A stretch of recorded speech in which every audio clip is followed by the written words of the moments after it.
Bismillahirrahmanirrahim. Assalamualaikum warahmatullahi wabarakatuh.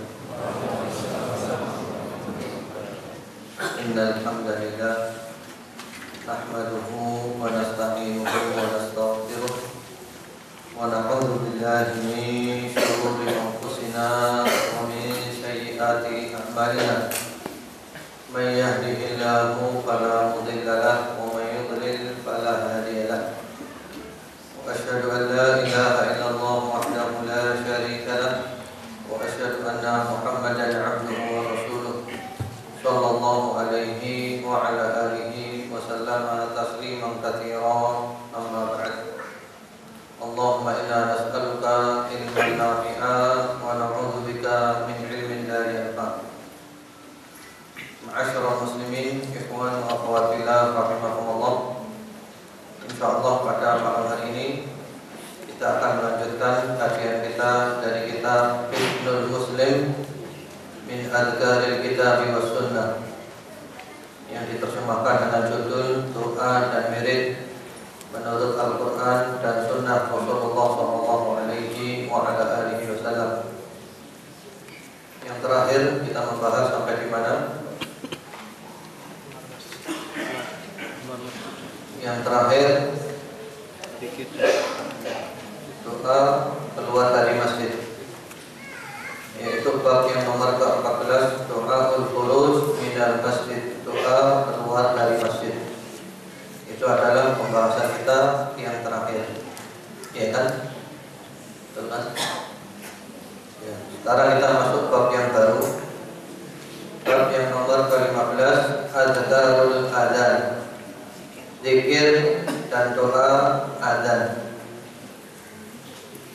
Yaqulu mithla ma yaqulul muadzin illa fi hayya 'alas shalah wa hayya 'alal falah fa yaqulu la haula wa la quwwata illa billah. Mengucapkan apa yang diucapkan muadzin, kecuali muadzin mengucapkan hayya 'alas shalah dan hayya 'alal falah, yang mendengar membaca la haula wa la quwwata illa billah, tidak ada daya dan tidak ada kekuatan melainkan dengan pertolongan Allah Subhanahu wa taala.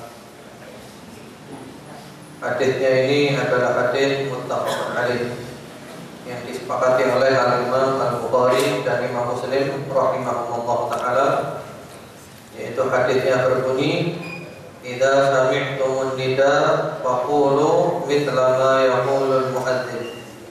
Apabila kamu mendengar seruan adzan, maka kamu ucapkan seperti yang diucapkan oleh muadzin.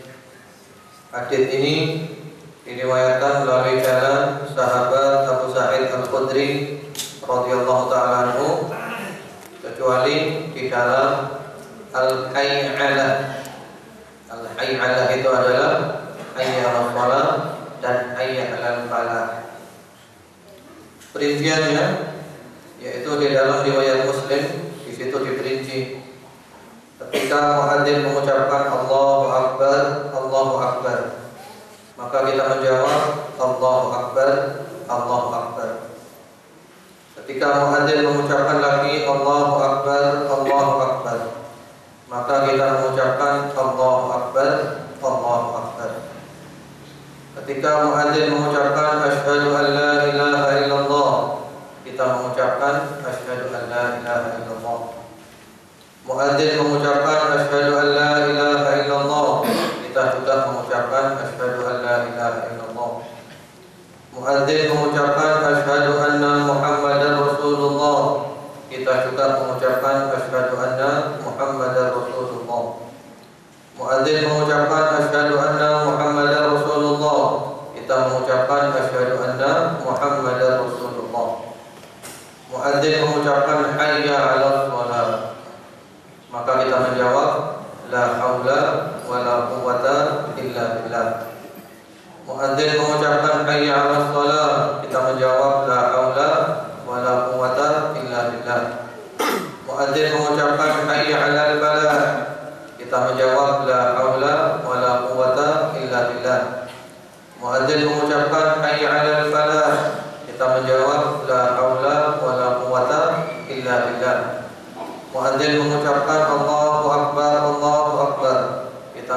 jawab Allahu Akbar, Allahu Akbar. Muadzin mengucapkan la ilaha illallah, maka kita mengucapkan la ilaha illallah. Itu adalah cara menjawab adzan. Ini yang barusan kita baca adalah riwayat Imam Muslim rahimahullah taala melalui jalan sahabat Umar bin Khattab radhiyallahu taala anhu. Jadi apabila mendengar adzan, itu mendengar adzan, mendengar langsung, bukan rekaman. Tapi kalau rekamannya adzan tidak berlaku. Jadi mendengar langsung, baik melalui lisannya langsung atau melalui pengeras suara atau melalui radio, yang penting langsung, bukan rekaman. Ya. Kemudian ini adalah kalimat-kalimat yang luar biasa, kalimat-kalimat adzan ini kalimat-kalimat yang luar biasa. Di sana ada 2 kalimat syahadat yang lalu kita sudah sempat menyinggung makna ya asyhadu an la ilaha illallah. Maknanya adalah la ma'budu bihaqqin illallah. Tidak ada sesembahan yang hak kecuali Allah. Jadi kalau kita mengucapkan asyhadu an la ilaha illallah, berarti kita mengesahkan Allah, tidak menyekutukan Allah dengan suatu apapun. Kita harus belajar ilmu tauhid. Ilmu tauhid. Bagaimana mungkin kita akan tahu tauhid kalau kita tidak pernah belajar ilmu tauhid? Kemudian asyhadu anna Muhammadar Rasulullah, yang lalu juga sudah kita singgung maknanya ada berapa? Maknanya ada 4, yaitu ta'atuhu fi ma'amar wa tasdiquhu fi ma'akhbar wa jatinahu ma naha anhu wa zajar wa alla yu'badullah illa bima syara. Kalau kita mengucapkan asyhadu anna Muhammadar Rasulullah, maka konsekuensinya adalah kita mentaati semua perintahnya Rasulullah SAW. Kita membenarkan berita-berita yang dibawa oleh Rasulullah SAW. Kemudian juga kita meninggalkan, menjauhi larangan-larangan Rasulullah SAW, dan kita tidak beribadah kepada Allah kecuali dengan syariatnya Rasulullah SAW. Kemudian kata-kata hayya 'alas shalah, hayya 'alas shalah. Ya mari kepada sholat, mari kepada sholat. Kita diajak ayo sekarang kita sholat, kita sholat. Hayya 'alal falah, ayo mari kita menuju kesuksesan. Kalau ingin sukses, mari ke masjid untuk sholat di masjid berjamaah. Bagi orang laki, para ulama berbeda pendapat hukumnya. Tapi pendapat yang kuat hukumnya sholat jamaah di masjid adalah wajib bagi yang mendengar adzan. Kalau orang perempuan tidak wajib, dan yang afdal sholat di rumah, tapi di masjid tidak apa-apa, tidak boleh, dilarang. Ya. Jadi orang laki itu ke masjid ya, dengan catatan mendengar adzan. Yang dimaksud mendengar adzan itu mendengar adzan dengan suara aslinya muadzin, bukan melalui pengeras suara. Sehingga kalau rumahnya jauh, yang kira-kira muadzinnya itu adzan dengan suara aslinya dia tidak dengar, maka dia tidak termasuk yang wajib. Jadi yang dimaksud wajib itu dengar adzan. Dan dengar adzan itu dengar seperti zaman Nabi dulu, dengan suaranya yang asli. Atau dengar adzan tapi tidak mampu. Misalnya dia tinggalnya di bukit tinggi sekali, adzannya ada di bawah, nggak mungkin dia 5 waktu turun. Maka di sini juga merupakan udzur untuk tidak sholat berjamaah, dan udzur-udzur yang lainnya, hujan atau sedang makan atau sedang menahan buang air besar atau kecil, maka itu udzur-udzur yang boleh meninggalkan sholat berjamaah. Kenapa sholat berjamaah di masjid wajib bagi orang laki-laki yang mendengar adzan? Karena pada zaman Rasulullah SAW ada seorang sahabat yang bernama Abdullah bin Ummi Maktum datang kepada Nabi Muhammad SAW, kemudian meminta diizinkan sholat di rumah, minta izin sholat di rumah. Mula-mula Rasulullah SAW mengizinkan, dan dia mengutarakan alasan-alasannya. Alasannya banyak. Alasannya diantaranya adalah beliau sudah tua, atau beliau buta dulu aja, beliau buta. Ya, kemudian tidak ada penuntun setia. rumahnya cukup jauh dari masjid walaupun dengar azan. Kemudian di antara rumahnya dengan masjid banyak terhalang pohon-pohon. Kemudian juga di sana banyak berkeliaran binatang-binatang buas seperti anjing, serigala dan misalnya. Kemudian beliau sudah tua dan rapuh tulangnya. Jadi minta izin ya Rasulullah, saya punya sekian banyak alasan, izinkan saya sholat di rumah. Mula-mula Rasulullah SAW mengatakan, ya, apa kamu sholat di rumah? Lalu datang wahyu, tanyakan wahai Rasulullah SAW, dia dengar azan atau tidak? Atas ma'un tidak, kamu dengar azan? Qala bala, iya saya dengar azan. Qala fa'ajib. Kalau kamu dengar azan, kamu harus ke masjid. Nah, ini orang yang punya alasan sekian banyak saja harus sholat ke masjid. Bagaimana kita yang tidak punya alasan? Kecuali kalau ada udzur ya, misalnya ketiduran dan yang lainnya, sesekali tidak mengapa. Jadi hayya 'alal falah, orang yang sholat berarti adalah orang yang sukses, orang yang beruntung di dunia dan di akhirat. Kemudian di dalam lafaz adzan ini diulang-ulang kata-kata Allahu Akbar, Allahu Akbar. Berarti Allah Maha Besar. Semuanya materi duniawi ini adalah kecil-kecil semuanya. Jangan sampai yang kecil menyebabkan kita tersibukkan daripada yang besar. Ini yang besar, Allahu Akbar, Allah Maha Besar. Kita benar-benar fokus kepada yang Maha Besar, kita tinggalkan semuanya. Kemudian selanjutnya, sekarang permasalahannya kalau subuh ada ucapan as-salatu khairum minan naum. As-salatu khairum minan naum. Salat lebih baik daripada tidur. Ketika muadzin mengucapkan as-salatu khairum minan naum, kita mengucapkan apa? Ini ada beberapa pendapat. Ada pendapat yang mengatakan kita mengucapkan sodaqta wa barirta atau wa barorta. Ya. Ada pendapat yang mengatakan kita mengucapkan la haula wala quwata illa billah. Ada pendapat yang mengatakan kita tidak mengucapkan apa-apa. Ada pendapat yang mengatakan kita mengucapkan juga as-salatu khairum minan naum. Dan di antara pendapat-pendapat ini yang sesuai dengan hadis yang sahih adalah jawaban as-salatu khairum minan naum. Bagaimana sabda Nabi yang tadi, idza sami'tumun nida faqulu mithla ma yaqulul muadzin. Apabila kamu dengar seruan azan, kamu ucapkan seperti ucapannya muadzin. Kecuali hayya 'alas shalah dan hayya 'alal falah ada perbedaan. As-salatu khairum minan naum, tidak ada riwayat sahih yang mengatakan jawabannya lain, tidak ada. Berarti kita tetap kembali pada riwayat yang sahih, jawabannya sama dengan ucapannya. Jadi kalau ada as-salatu khairum minan naum, maka jawabannya adalah as-salatu khairum minan naum. Ini adalah jawaban adzan. Dan insyaallah kita sudah mengenalnya karena mudah sekali. Kemudian berikutnya, wa yaqulu wa ana ashhadu an la ilaha illallah wahdahu la syarika lah wa anna Muhammadan 'abduhu wa rasuluh raditu billahi rabba wa bi Muhammadin rasulah wa bil islami dina. Yaqulu dzalika 'aqiba tasyahhudil muadzin. Ya. Jadi mengucapkan ini, wa ana asyhadu an la ilaha illallah wahdahu la syarika lah wa anna Muhammadan 'abduhu wa rasuluh raditu billahi rabba wa bi Muhammadin rasulah wa bil islami dina. Ya, mengucapkan itu diucapkan setelah muadzin selesai mengumandangkan tasyahud. Nah, di situ ini mungkin perlu penjelasan.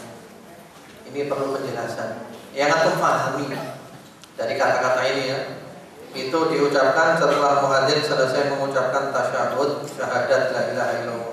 Kalau yang antum pahami diucapkannya kapan ini? Diucapkannya kapan yang antum pahami? Setelah asyhadu anna Muhammadar Rasulullah. Sesudah Asyhadu anna Muhammadar Rasulullah. ya, sesudah dua kalimat syahadat. Karena banyak yang memahami ini dibaca setelah selesai adzan. Bukan, ini dibaca bukan selesai adzan. Ini dibaca ketika muadzin selesai mengucapkan dua kalimat syahadat. Dan ini jarang kita praktekkan. Jadi tadi kan syahadat ya, asyhadu an la ilaha illallah, kita kita jawab asyhadu an la ilaha illallah. Asyhadu an la ilaha illallah, kita jawab asyhadu an la ilaha illallah. Asyhadu anna Muhammadar Rasulullah, kita jawab asyhadu anna Muhammadar Rasulullah. Asyhadu anna Muhammadar Rasulullah, kita jawab asyhadu anna Muhammadar Rasulullah. Nah, kita itu baca ini wa ana asyhadu an la ilaha illallah wahdahu la syarika lah wa anna Muhammadan abduhu wa rasuluh raditu billahi rabba wa bi Muhammadin rasulah wa bil islami dina. Jadi kita lafadznya pakai lafadz ini aja. Jadi jangan dirubah lafadznya, redaksinya. Jadi ini dibaca setelah mengucapkan dua kalimat syahadat yang artinya dan aku juga bersyahadat bahwa la ilaha illallah, tidak ada Tuhan yang hak kecuali Allah yang Maha Esa, tidak ada sekutu baginya, dan bahwasanya Muhammad adalah hamba dan rasulnya sallallahu alaihi wasallam. Aku meridai Allah sebagai Rabbku, Muhammad sebagai rasulku, dan Islam sebagai agamaku. Hadisnya ini diriwayatkan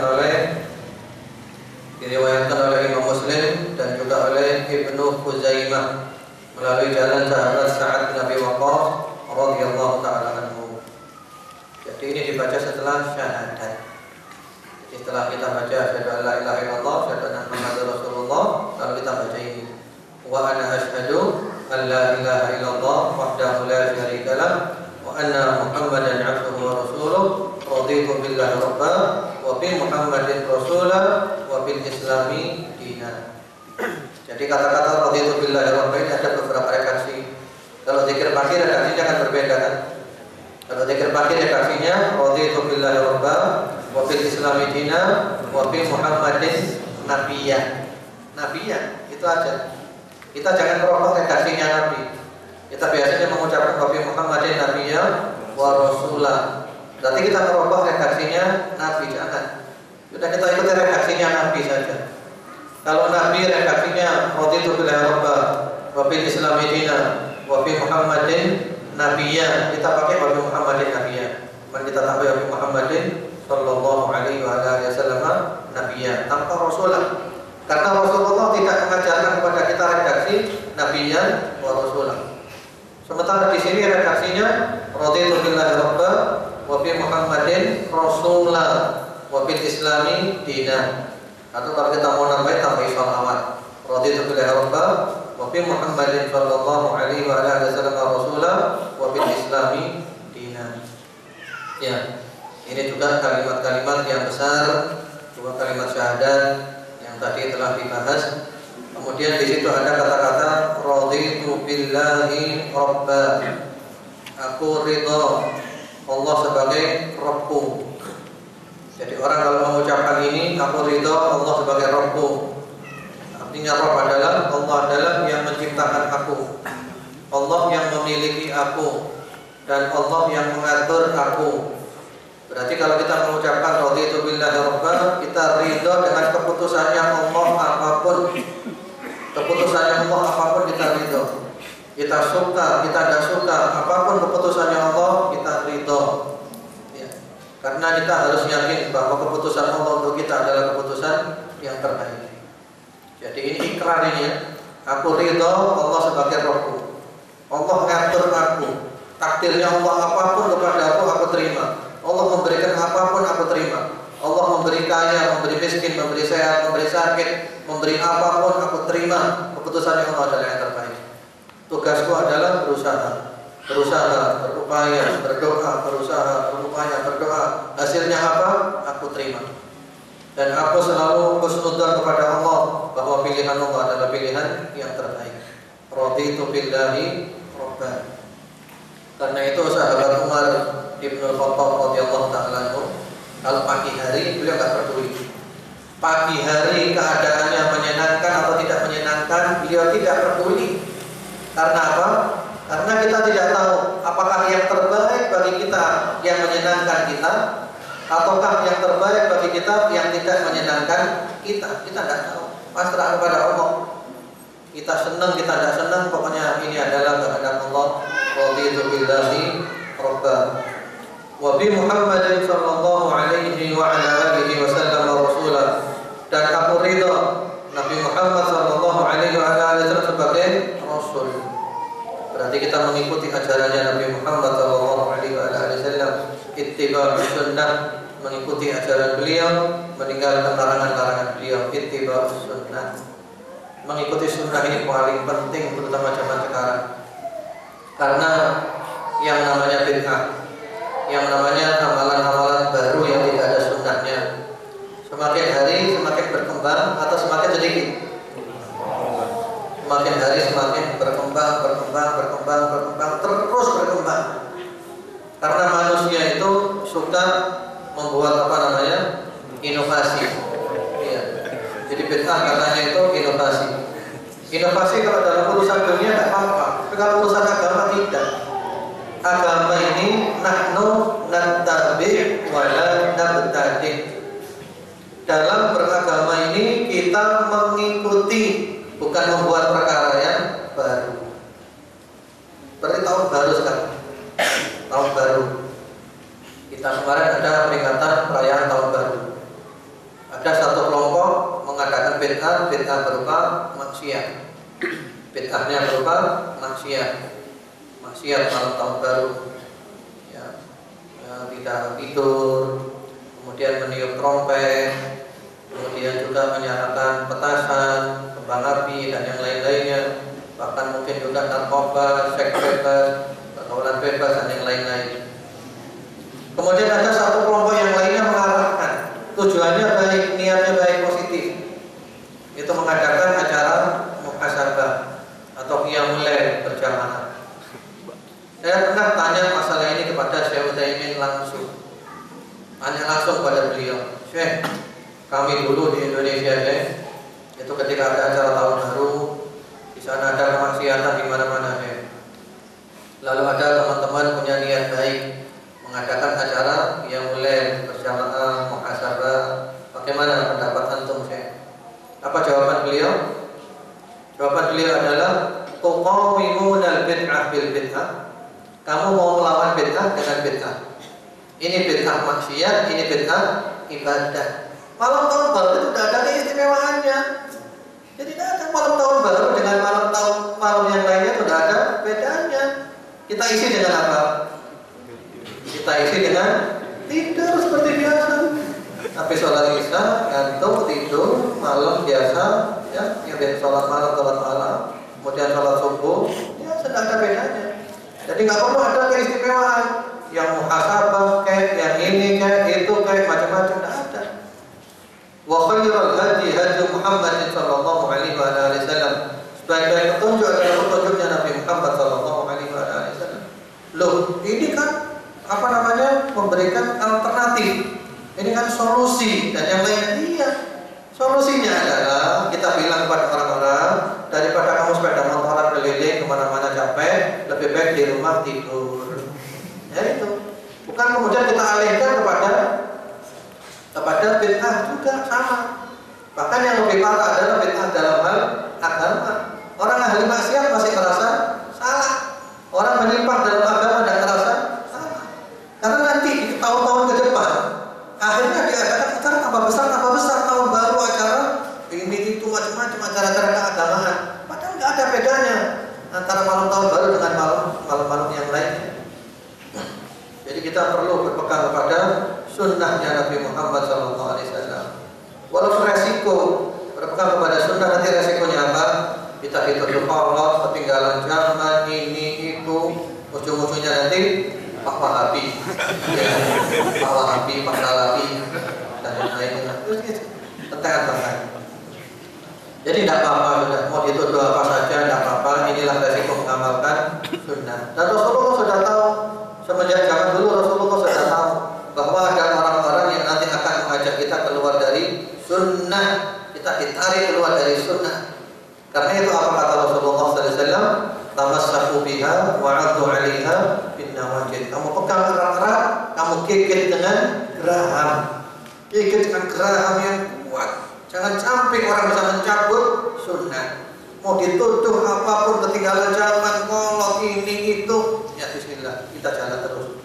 Sampai kapan kita istiqomah? Sampai kita mati. Memang ini ujian di depan dunia. Nanti setelah mati baru tahu. Iktisaf bis sunnah khairun min al-ijtihad fi bid'ah. sederhana tapi sesuai sunnah lebih baik daripada berupaya banyak sungguh-sungguh amalannya besar tapi bid'ah. Jadi ada yang usul Ustaz, bagaimana kalau antum adakan acara muhasabah akhir tahun?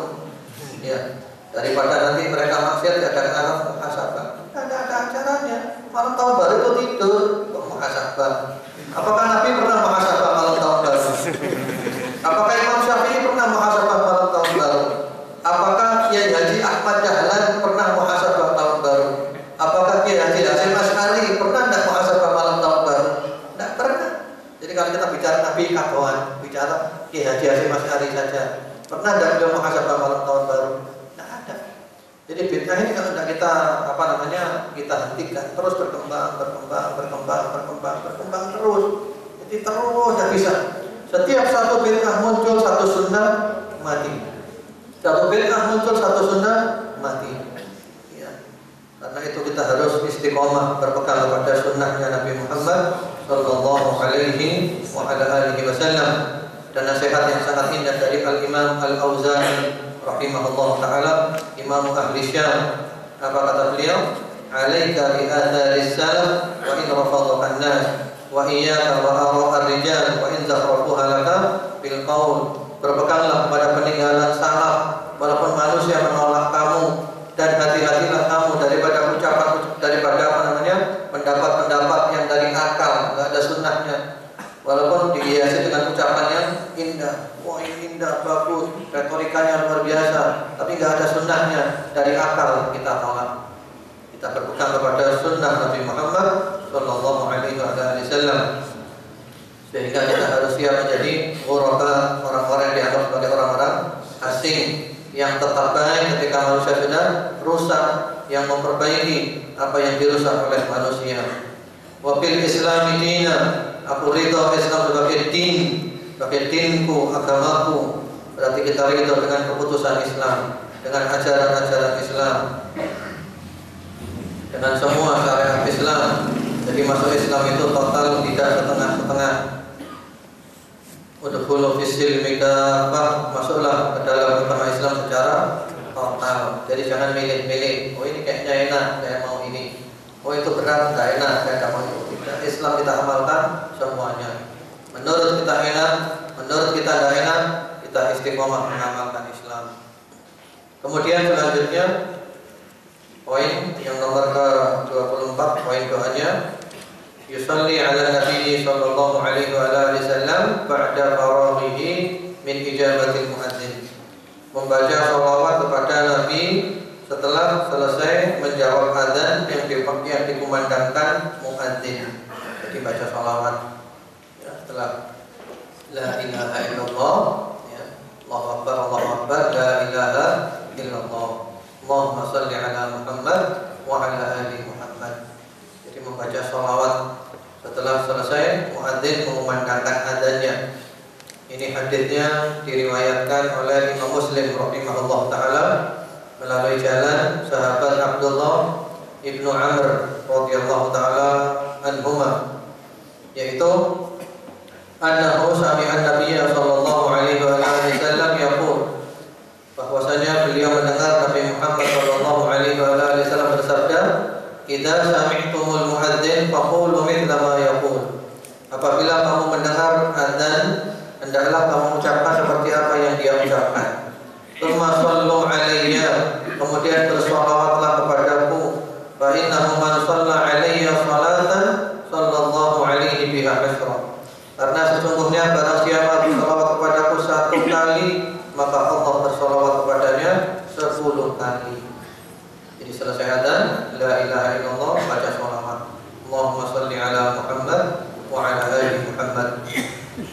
Dan sholawat ini ma'asyiral muslimin, ikhwan wa akhwati rahimakumullah, termasuk amalan yang lain daripada yang lain.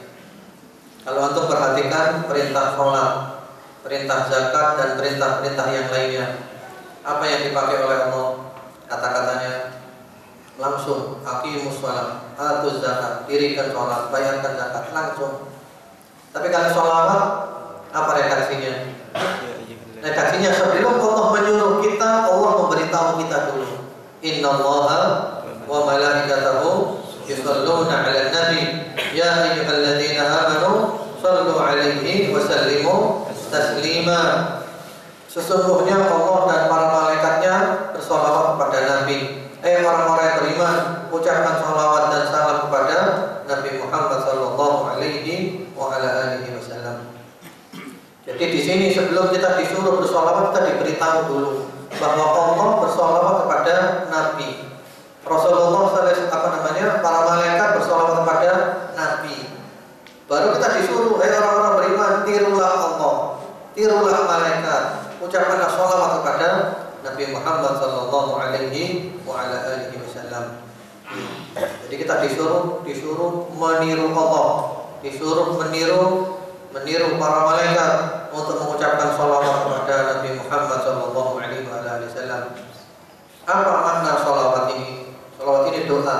Kalau salawat dari Allah, ya Allah curahkan salawatmu kepada Nabi Muhammad, artinya pujian-pujiannya Allah. Jadi Allah memuji Nabi Muhammad di depannya malaikat. Tanaduhu bil malaikah. Allahumma salli ala Muhammad wa ala ali Muhammad.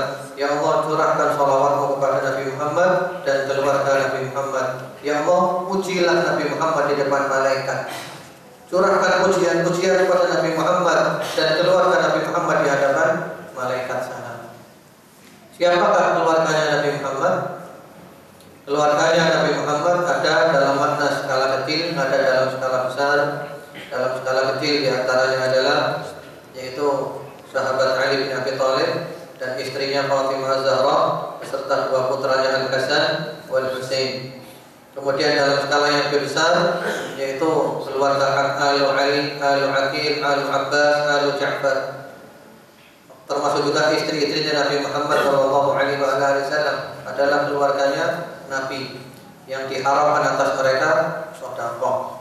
Kemudian yang lebih luas lagi makna keluarganya Nabi adalah semua orang yang beriman. Kullu taqiyyin alu Muhammad. Semua orang yang bertakwa adalah keluarganya Nabi Muhammad. Jadi semua orang bertakwa ini adalah keluarganya Nabi Muhammad. Seperti keluarganya Nabi Nuh. Siapa keluarganya Nabi Nuh itu? Semua orang yang beriman adalah keluarganya Nabi Nuh. Anaknya Nabi Nuh nggak beriman, bukan keluarganya. Innahu laisa min ahlik, kata Allah. Dia bukan keluargamu karena dia tidak beriman. Jadi baca sholawat ini penting, ma'asyiral muslimin, ikhwan wa akhwati rahimakumullah. Apalagi doa kita akan terhalangi kalau kita tidak baca sholawat. Termasuk adabnya doa adalah kita membaca sholawat. Allahumma salli ala Muhammad wa ala ali Muhammad. Disebutkan di dalam hadis yang sahih, kullu du'ain mahdubun hatta yusalla ala Nabi sallallahu alaihi wasallam. Semua doa terhalangi sehingga membaca dulu sholawat kepada Nabi Muhammad sallallahu alaihi wasallam. Dan itu adabnya doa, kan kita muji-muji Allah dulu, kemudian sholawat. Dan sholawat yang terbaik adalah sholawat yang diajarkan oleh Nabi Muhammad sallallahu alaihi wasallam. Sekarang ini banyak sholawat ya. Sholawat ini, sholawat itu, macam-macam sholawat. Dan sholawat yang terbaik adalah sholawat yang diajarkan oleh Nabi. Para sahabat tanya, ya Rasulullah, kaifa nusalli alaik? Wahai Rasulullah, bagaimana kita bersolawat kepada Anda? Apa jawabannya? Qulu Allahumma salli ala Muhammad wa ala ali Muhammad. Ucapkanlah Allahumma salli ala Muhammad wa ala ali Muhammad. Kalau kita mau lengkap seperti yang kita baca di dalam salat kita. Kama shallaita ala Ibrahim wa ala ali Ibrahim innaka Hamidum Majid. Allahumma barik ala Muhammad wa ala ali Muhammad. Kama barakta ala Ibrahim wa ala ali Ibrahim innaka Hamidum Majid. Itulah sholawat yang paling lengkap, sholawat yang paling afdal, nomor 1. Jadi kalau ada orang tanya sholawat paling afdal apa, maka jawaban kita adalah sholawat Ibrahimiyah yang kita baca di dalam sholat. Kalau kita mau pakai bahasanya orang awam, ini sholawat Ibrahimiyah ini ijazahnya langsung dari Kanjeng Nabi. Jadi ijazahnya oleh sholawat, ijazahnya termasuk ijazahnya sholawatmu dari siapa? Ini ijazahnya dari Kanjeng Nabi langsung. Ijazahnya dari Rasulullah Sallallahu Alaihi Wasallam melalui malaikat Jibril dari Allah Subhanahu Wa Taala. Jadi prinsip kita nomor 1, buat apa? 2, 3, 4. prinsip kita kan nomor 1. Buat apa? 2, 3, 4. Jadi setelah adzan selesai baca salawat Allahumma shalli ala Muhammad wa ala ali Muhammad. Kemudian berikutnya lagi yaqul Allahumma rabb hadhihi da'wati tammah was salatil qa'imah ati Muhammadanil wasilata wal fadilah wa ba'athu maqaman mahmudan alladhi wa'adta innaka la tukhliful mi'ad. Ini hadisnya diriwayatkan oleh Imam Bukhari, kemudian juga Imam Al-Baihaqi. Innaka la tukhliful mi'ad itu tambahan dari Imam Al-Baihaqi dan sanadnya dinyatakan hasan oleh Syekh bin Baz rahimahullah taala. Artinya, ya Allah, Rabb pemilik panggilan yang sempurna dan salat wajib yang ditegakkan, berikanlah kepada Muhammad wasilah dan fadilah.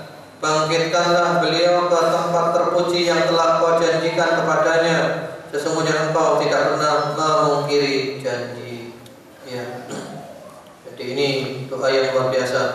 Diriwayatkan melalui jalan sahabat Jabir bin Abdullah radhiyallahu taala anhuma, yang mana disebutkan di dalam riwayat yang sebelumnya tadi itu.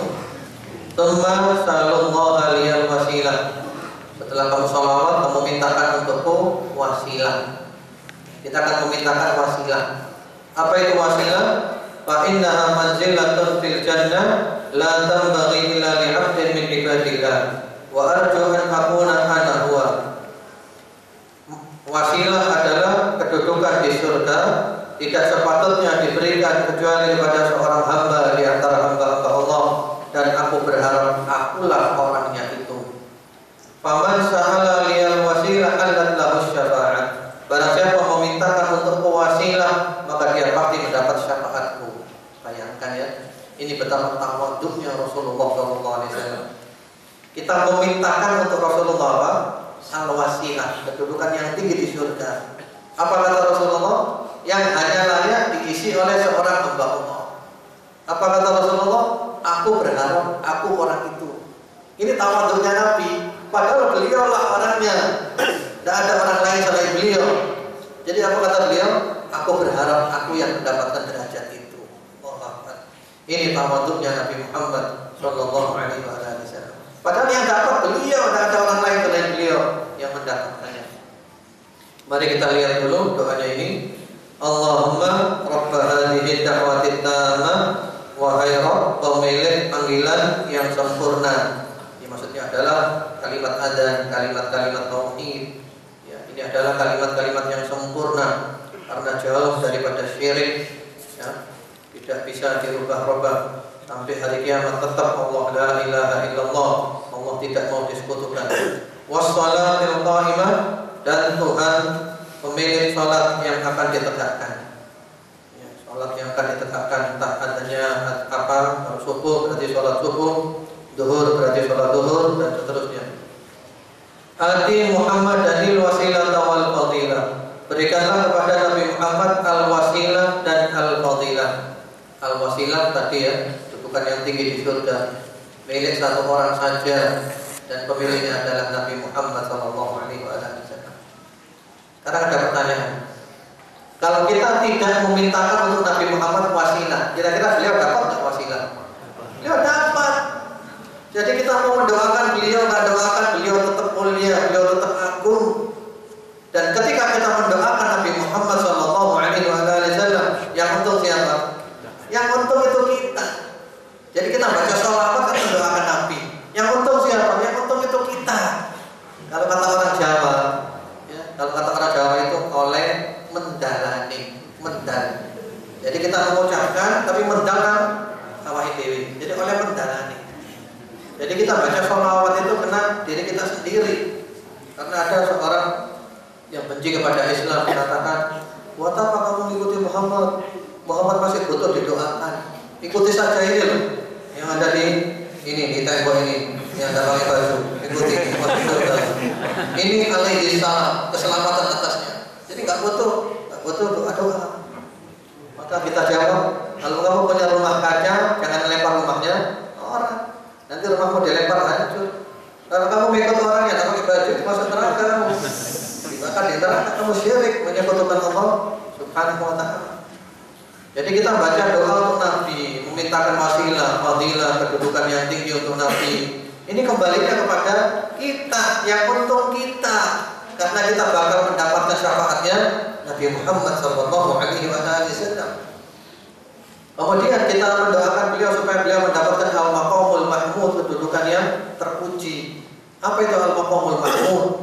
Nanti hari kiamat ketika di padang mahsyar, manusia semuanya bermandikan keringat, masing-masing orang keringatnya tergantung amalannya.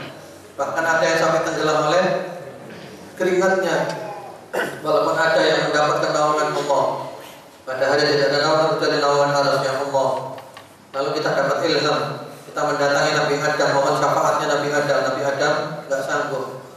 Lalu kita datang kepada Nabi Nuh, Nabi Ibrahim, Nabi Musa, Nabi Isa, nggak sanggup semuanya. Lalu kita datang kepada Nabi Muhammad Sallallahu Alaihi Wasallam, dan beliau mengatakan, Analah, aku akan mintakan syafaat. Lalu beliau sujud di hadapan Allah, memuji-muji Allah dengan pujian yang luar biasa. Lalu Allah mengatakan, Ya Muhammad, irfa' ra'sak, was'al tu'ta, wasfah tusyaffa. Wahai Muhammad, angkat kepalamu, mintalah diberikan permintaanmu, dan berilah syafaat. Mau diberikan izin untuk memberikan syafaat. Allahu Akbar. Inilah kedudukan yang paling tinggi. Semua makhluk tidak sanggup, yang sanggup hanya Nabi Muhammad Sallallahu Alaihi Wasallam. Kita mendapat syafaatnya Nabi Muhammad Sallallahu Alaihi Wasallam. Karena itu, kalau setelah adzan jangan lupa baca doa ini ya.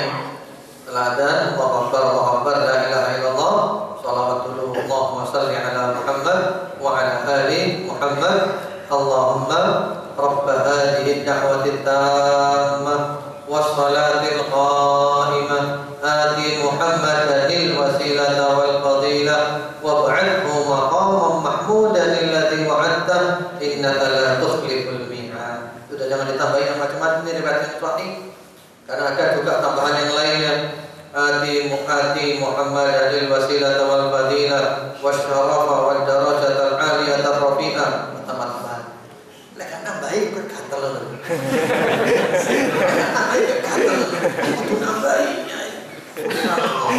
Mesti kelafatnya Nabi, redaksinya Nabi, ini wahyu dari Allah, jangan ditambahin udah. Orang sudah suka nambahin, kita agak nambahin, buat itu nambahin ya.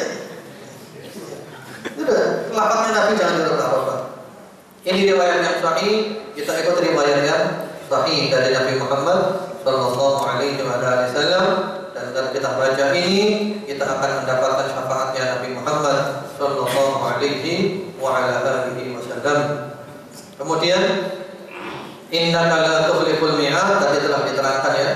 Kata-kata innaka la tukhliful mi'ad itu diriwayatkan oleh Al-Baihaqi dan sanadnya dinyatakan hasan oleh Syekh bin Baz rahimahullah taala di dalam kitabnya Tuhfatul Asyan.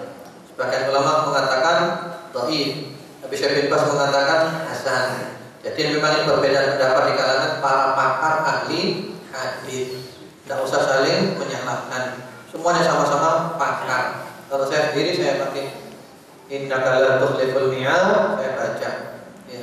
Karena juga Syekh bin Baz ini ahli hadis. Syekh bin Baz ini ahli hadis. Ada satu cerita tentang Syekh bin Baz rahimahullah taala. Padahal beliau ini orangnya buta. Umur 9 tahun matanya sudah kabur.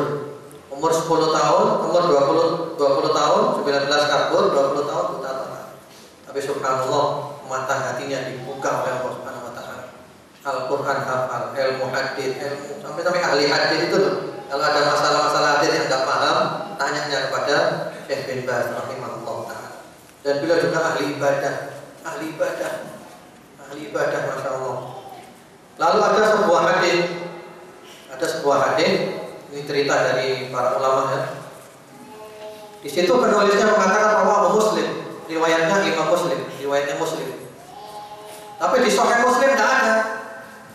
Akhirnya mereka datang ke Syekh bin Baz, ya Syekh bin Baz, ini ada hadis disebutkan bahwa Muslim. Cuma kami cari di Sahih Muslim tidak ada.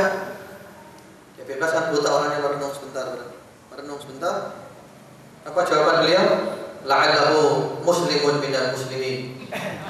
Mungkin perawinya rawahu Muslim itu bukan Imam Muslim, perawinya adalah seorang muslim. Jadi hadis itu karangannya seorang muslim. Jadi rawahu Muslim bukan berarti Imam Muslim. Rawahu Muslim adalah perawinya orang Islam. Berarti hadis bukan riwayat Muslim, itu riwayatnya orang Islam, riwayat karang itu. Hadis palsu berarti itu. Iya. Kan ada hadis gitu ya. Orang sekarang kan gampangan rawahu Muslim, rawahu Muslim. Muslim siapa? Seperti itu. Kemudian berikutnya lagi yang terakhir masih mengenai adzan, yaitu wa yad'u li nafsihi bainal adzan wal iqamah fa inna du'a hina idzin la yurad. Kemudian berdoa untuk diri sendiri di antara adzan dan iqamah, karena doa pada saat itu tidak akan ditolak. Bagaimana sabda Rasulullah SAW, la yuraddu du'a bainal adzan wal iqamah, tidak akan ditolak doa antara adzan dan iqamah. Hadis ini diriwayatkan oleh At-Tirmidzi, Abu Dawud, Imam Ahmad melalui jalan sahabat Abu Sa'id Al-Khudri radhiyallahu ta'ala anhu. Jadi doa antara adzan dan iqamah itu mustajab.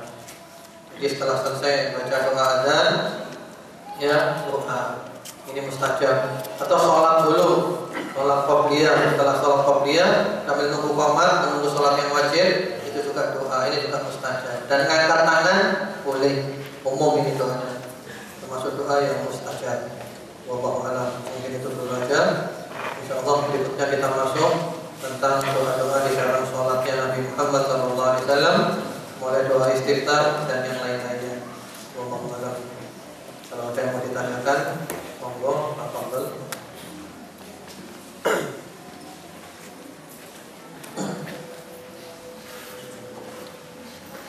Bagaimana yang benar mengenai adzan 2 kali di waktu subuh, dan yang benar adzan pertama itu jam berapa? Terus mengenai as-shalatu khairun minan naum dilafazkan, yang adzan pertama apa kedua?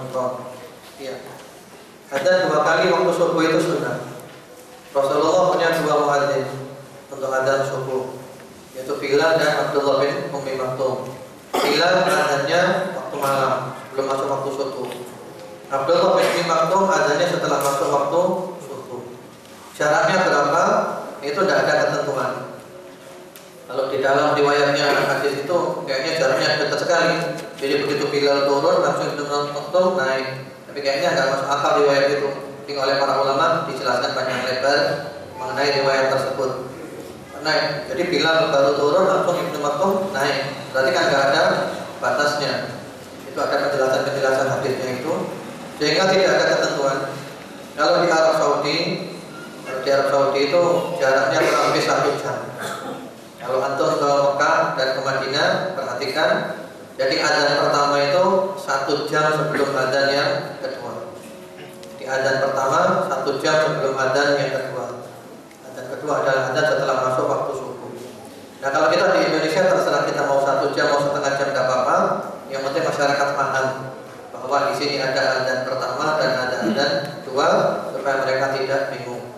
Kalau kita mau praktekkan, kalau belum biasa untuk praktekkan, perlu disosialisasikan dulu supaya tidak membingungkan masyarakat. Ya. Diumumkan dulu kepada tetangga-tetangga bahwa kita akan mengamalkan adzan pertama dan adzan yang kedua. Adzan pertama jaraknya kurang lebih 1 jam sebelum adzan subuh, supaya mereka tidak bingung. Kemudian mengenai lafaz as-shalatu khairun minan naum diucapkan adzan pertama atau adzan yang kedua. Itu diucapkan pada adzan yang pertama. Nah, di sini para ulama berbeda pendapat lagi, mana adzan yang pertama itu. Karena antara adzan dan iqamah namanya juga adzan pertama dan adzan kedua. Karena itu antara adzan dan iqamah Rasulullah bilang apa? Ma bainal adzanain, antara 2 adzan. Dari sini beda pendapat lagi. Sebagian ulama berpendapat ada adzan pertama dalam arti adzan sebelum masuk waktu subuh.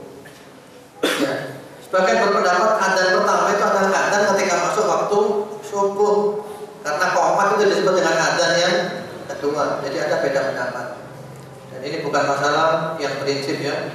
Kalau Syekhuna Fadilatul Syekh Muhammad bin Shalih Al-Utsaimin rahimahullah taala berpendapat yang dimaksud adzan pertama dan kedua itu adalah adzan subuh dengan qomat. Jadi adzan pertama adzan subuh, adzan kedua adalah qomat. Sehingga ketika azan subuh membaca as-shalatu khairun minan naum, karena itu adalah azan yang pertama. Sementara kalau Syekh Al-Albani meyakini azan yang pertama itu adalah azan sebelum masuk waktu subuh. Syekh Al-Albani, sehingga as-shalatu khairun minan naum dibaca sebelum masuk waktu subuh. Ketika azan masuk waktu subuh, maka tidak membaca as-shalatu khairun minan naum. Ini kembali pada masjidnya masing-masing ya. Balik pada masjidnya masing-masing. Hanya saja kalau azannya cuma satu kali, maka di Indonesia kita sudah biasa mengucapkan as-shalatu khairun minan naum.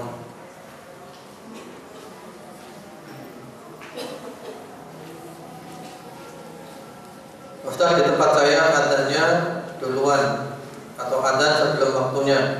Seandainya kita sedang berpuasa, lalu di tempat saya masjidnya azan duluan, mana yang harus saya ikuti? Kita berbuka berdasarkan azan di masjid atau di jam yang sudah ditentukan? Atau ketika kita hendak sholat, apa kita ikut azan, ikut sholat berjamaah di masjid yang azannya duluan tadi, atau sholat sendiri sampai waktunya tiba? Sekarang gini aja, azan maghrib misalnya.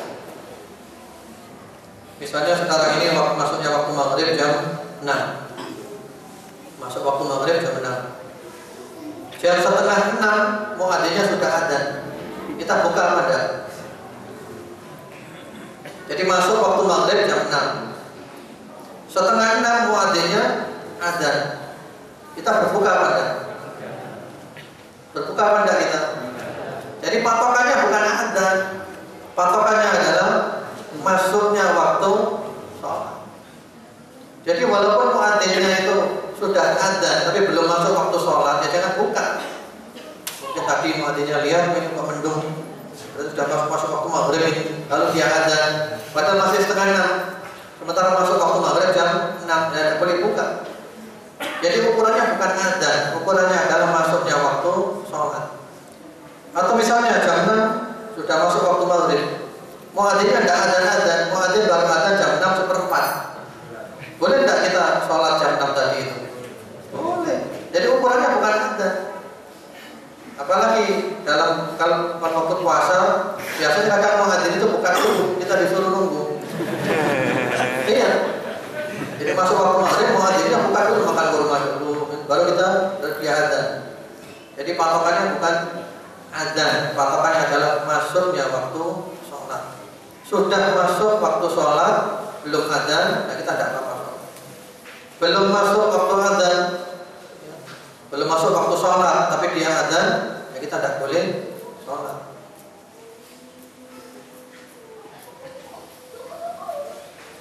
Apakah boleh jika kita bersolawat di dalam sholat kita menambahkan kalimat sayyidina? Kalau di dalam sholat jangan, karena ada hadis yang berbunyi shollu kama ra'aitumuni usolli, sholatlah kamu sebagaimana kamu melihat aku sholat. Jadi kalau di dalam sholat jangan nambah-nambahi redaksinya, itu yang diajarkan oleh Nabi Muhammad SAW. Adapun kalau di luar sholat tidak apa-apa. Di luar sholat kita mengucapkan Allahumma sholli ala sayyidina Muhammad wa ala ali sayyidina Muhammad, boleh. Memang Rasulullah adalah sayyidina, tidak ada khilafiyah. Rasulullah adalah sayyidina, tidak ada khilafiyah. Beliau mengatakan ana sayyidu waladi Adam wa la fakhr. Aku adalah pemimpinnya manusia semuanya dan aku tidak membanggakan diriku. Jadi kalau di luar sholat tidak apa-apa, kalau di dalam sholat jangan. Apakah boleh juga mendoakan orang tua antara azan dan iqamah? Boleh, boleh sekali. Kenapa tidak boleh? Jadi boleh. Rabbi firli wa li walidayya warhamhuma kama rabbayani shaghira. Boleh. Bagus itu. Pada sholat Jumat saya pernah dengar azannya 2 kali. Apa itu termasuk dalam sunnah? Iya, itu dipraktekkan oleh para ulama di Mekah, di Madinah, di masjidnya para ulama, masjidnya Syekh Utsaimin, azan 2 kali. Dan 2 kali. Bagaimana pertanyaan tempo azan yang disyariatkan cepat atau lambat? Tempo azan, kalau azan itu dianjurkan perlahan-lahan karena kita manggil orang yang jauh. Ya. Sementara kalau qomat cepat karena kita memanggil orang yang sudah kumpul. Hanya saja kalau azan itu tidak dianjurkan dilakukan, apalagi sampai meliu-liu. Itu saya ini kalau ada muadzin Kalau adzan dilakukan beliau-beliau ditegur, jangan gitu, jangan gitu, jangan gitu, jangan gitu. Ya. Berarti asyhadu an la ilaha illallah, asyhadu an la ilaha illallah.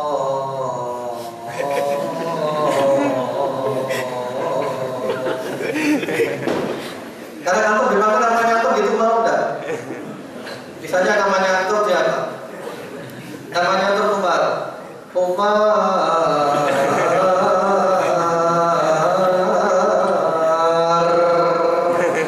Mau enggak? Nah ini namanya Allah, kita buat main-main. Jadi paling enak ada itu yang standar. Jadi nggak pakai beliau-beliau yang wajar. Suaranya enak, merdu, tapi nggak pakai beliau-beliau apalagi males. Suaranya halus.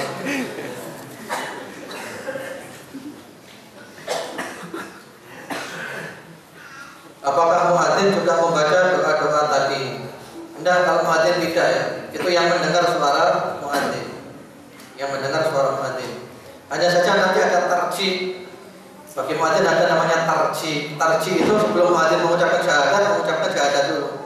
Jadi sebelum asyhadu an la ilaha illallah yang keras, dia mengucapkan dulu. Asyhadu an la ilaha illallah.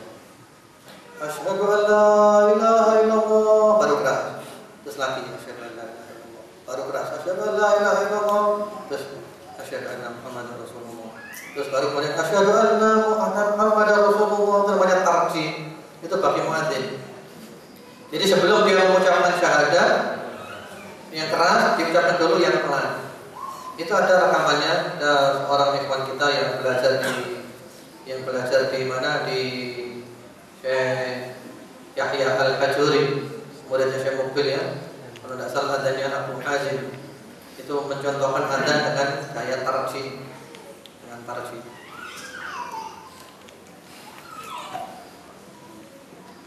Kemarin tanggal 1 Januari tahun baru kami diajak sekeluarga besar untuk rekreasi. Apakah ini termasuk dalam ikut merayakan tahun baru kita? Ini kalau dijawab kena semua ini. Iya, kita jangan ikut-ikutan. Ini kan perayaannya orang Muslim. Tahun baru ini dengan Natal ini satu paket. Selamat Hari Natal dan Tahun Baru. Merry Christmas and Happy New Year. Satu paket itu. Satu paket. Jadi kita ikut merayakan tahun jam 00 perpindahan tahun. Atau melihat gereja loncengnya bunyi enggak? Gereja loncengnya bunyi, merayakan. Ini umat Islam juga. Terima kasih.